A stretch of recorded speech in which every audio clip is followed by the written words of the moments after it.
বন্ধুরা, স্বপ্ন পূরণের ইচ্ছে ডানায় আপনাদের স্বাগত। আজ আমি আলু পোস্ত করে দেখাচ্ছি।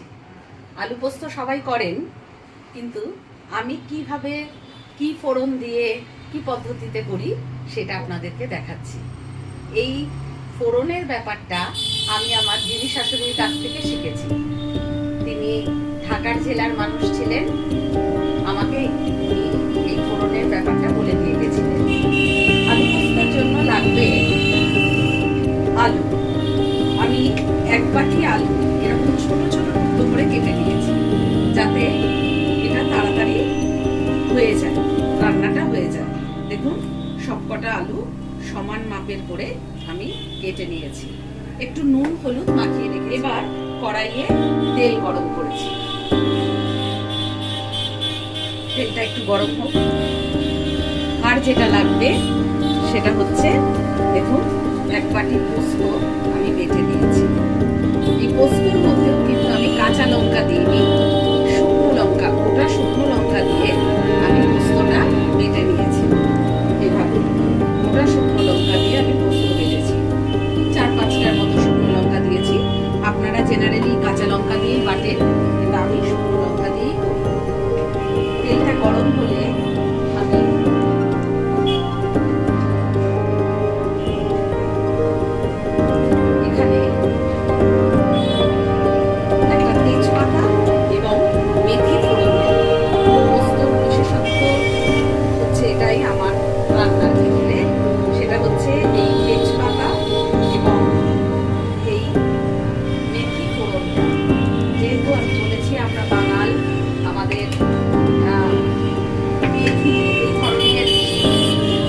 মশলাগুলো খুব ব্যবহার হয়, এটা আমাকে আমার দিদি শাশুড়ি বলেছিলেন।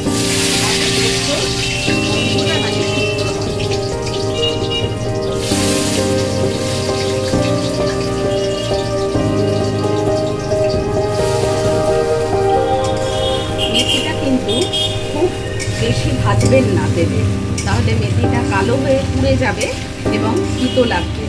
এই মেথি আর তেজপাতার গন্ধটা এই পোস্তর মধ্যে একটা স্বাদের মাত্রাটা বাড়িয়ে দেবে।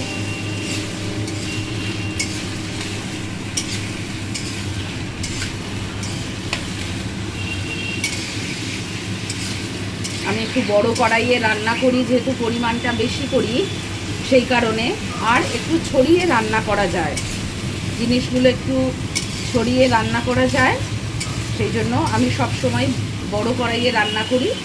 আর আমার রান্নার পরিমাণটাও অনেকটা বেশি হয়। এবার আমি এটা ঢাকা দিয়ে দেব আলুটা একটু সিদ্ধ হওয়ার জন্য। ঢাকনাটা সরালাম। দেখুন, আলুটা কিন্তু অনেকটাই মজে গেছে,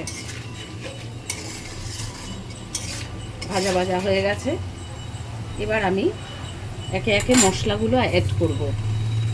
প্রথমেই দিচ্ছি নুন।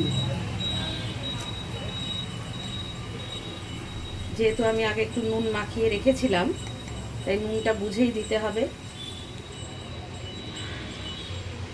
আমি বলেছি আমি নুন সবসময় অল্প অল্প করে চামচে করে দিই, একবারে অনেকটা করে নুন তুলে রান্নায় দিয়ে দিই না। এবার দেব সামান্য একটু মিষ্টি।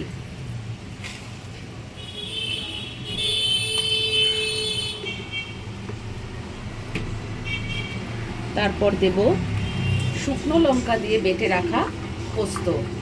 আমার পোস্তর বিশেষত্ব এটাই যে আমি গোটা শুকনো লঙ্কা দিয়ে পোস্তটা বাটি এবং ফোড়নটাও আমার একটু অন্য হয়। সেটা হচ্ছে তেজপাতা এবং মেথি, এই দুটো ফোড়ন দিয়ে আমি এবার এটাকে ভালো করে মিশিয়ে নেব। গ্যাসের ফ্লেমটাকে বাড়িয়ে দিচ্ছি একটু।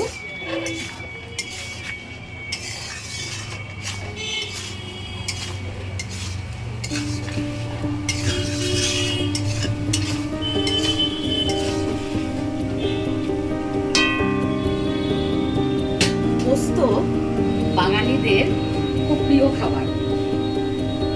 জেনারেলি সবাই বলে থাকেন যে পোস্তটা ঘটি বাড়ির রান্না, কিন্তু এমন একজনও বাঙাল বাড়ির সদস্য আপনি দেখাতে পারবেন না যে পোস্ত ভালোবাসে না। আলু পোস্ত হোক, গরমের দিনে ঝিঙে পোস্ত হোক, পোস্তর বড়া হোক, পোস্ত বাটা হোক, এই পোস্ত জিনিসটা কিন্তু প্রতি বাঙাল নির্বিশেষে সকল বাঙালির খুব প্রিয় একটা খাবার। আর আমাদের বাড়িতে মাসে অন্তত 4-5 দিন আলু পোস্ত হবে। আর এই গরম পড়ছে, আলুর সঙ্গে এরপর ঝিঙে পোস্ত কিন্তু শুরু হবে। তাই পোস্ত কিন্তু সবার খুব প্রিয় খাবার। এখানে কিন্তু ঘটি বাঙাল কোনো ভেদাভেদ নেই। আবার আমি এটা কিন্তু নেড়ে দেখাই আপনাদের। আঁচটা এবার কমিয়ে দিচ্ছি, একটু কম আছে, এটাকে একটু কষিয়ে নেব।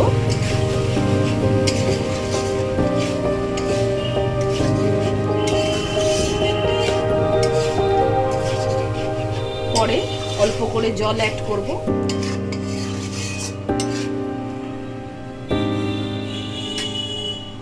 পোস্ত খেতে ভালোবাসে, আবার অনেক বাড়িতে পোস্তটা একটু মানে গ্রেভি থাকে, সেখানে একটু ঝোলঝোল মতো থাকে।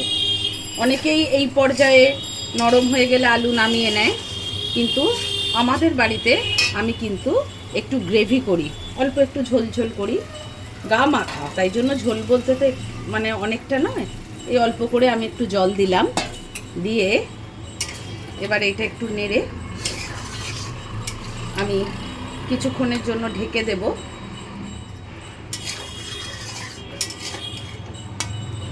তারপর জলটা শুকিয়ে গেলে এটাকে আমি নামাবো, নামিয়ে তারপর সার্ভ করব। ফাইনালি আমার আলু পোস্ত রেডি। আপনারা দেখুন কেমন লাগলো, অবশ্যই জানাবেন।